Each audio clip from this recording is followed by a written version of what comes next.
Well, I didn't realize that you could make something as detailed and dignified as this.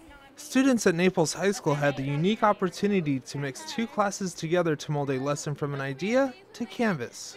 What we're doing is we're working on a mask sculpture project.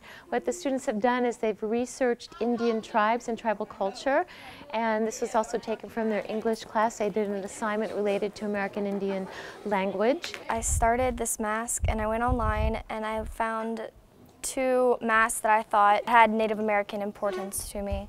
And I took the two masks and I combined them together to make my own design.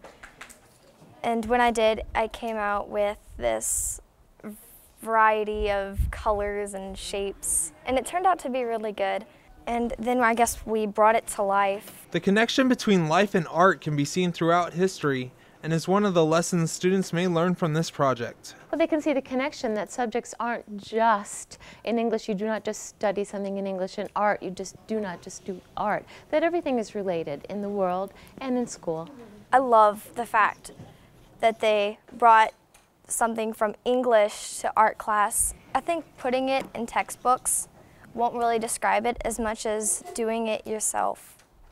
I think you'll understand it better. Petty Officer Joshua Anistis, Naples, Italy.